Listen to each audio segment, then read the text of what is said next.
La sociedad se compone de prácticas, hábitos y costumbres que son compartidos entre las personas.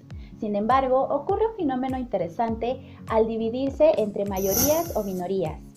Hoy hablaremos sobre una teoría que nos permite entender por qué estos grupos se conforman de esta manera y sobre todo por qué comparten opiniones diferentes.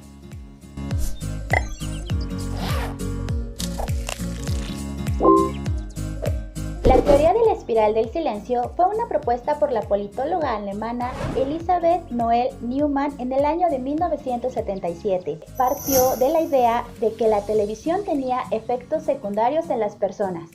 De esta manera comenzó a realizar estudios en donde se visualizara qué tanto los mensajes repercutían en la sociedad y formaban opiniones. En aquel entonces, la televisión se posicionaba como uno de los principales medios de comunicación, en donde las personas buscaban entretenimiento, pero también se informaban y veían qué era lo que opinaban los periodistas y sobre todo los líderes de opinión que emitían los mensajes. Una vez que finalizó su estudio, plasmó la idea de la teoría de la espiral del silencio en su libro denominado de igual manera, La teoría de la espiral del silencio, opinión pública, nuestra piel social. En él empezó a desglosar por qué las personas se basaban en las opiniones que emitía la televisión para que éstas fueran reproducidas de manera constante y sobre todo predominaran en la sociedad. De esta manera se comenzaron a formalizar grupos. Por un lado se encontraba la mayoría. Este grupo de personas empezaba a compartir ideas y sobre todo tenían un respaldo entre ellos. Sin embargo, por otro lado existía un grupo minoritario. Ellos tenían miedo de compartir sus ideas debido a que consideraban que la mayoría era aquellos que prevalecían. Por lo tanto, permanecían en el anonimato y tenían miedo al aislamiento. La autora comenzó a visualizar que existía una especie de espiral, en el sentido de que la minoría permanecía en la parte de abajo. Y sin embargo, al tener miedo al aislamiento, comenzaban a reproducir las ideas que consideraban que estaban bien por la mayoría, de manera que se comenzó a formar una especie de espiral en donde la mayoría prevalecía en la parte de arriba y la minoría se encontraba en la parte de abajo. De esta manera podemos colocar tres características para entender la espiral del silencio. En primer lugar, existe el miedo al aislamiento. Debido a que las personas son un ser social, tienen miedo a compartir opiniones diferentes, debido a que sean juzgados o rechazados. En segundo lugar, las personas siempre están al pendiente de lo que dicen las demás. En este caso, la televisión tiene un papel importante, debido a que el mensaje que se reproduce en ella es vista y juzgada y sobre todo adaptada de acuerdo a los intereses de las personas. Y por último, en tercer lugar, una vez que se obtuvieron las dos anteriores, se crea un proceso de aceptación y de confianza entre las personas. El pasado 25 de noviembre, en Chile, el grupo colectivo interdisciplinario Las Tesis realizaron un performance en la ciudad, en donde proponían una canción a manera de protesta contra los feminicidios y las violaciones que sufrían las mujeres hasta este entonces.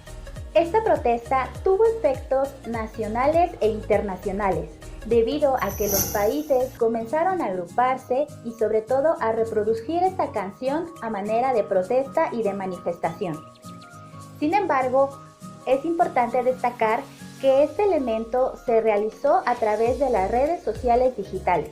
Nos encontramos ante un fenómeno meramente digital debido a que su reproducción fue solamente en redes digitales como Facebook y Twitter.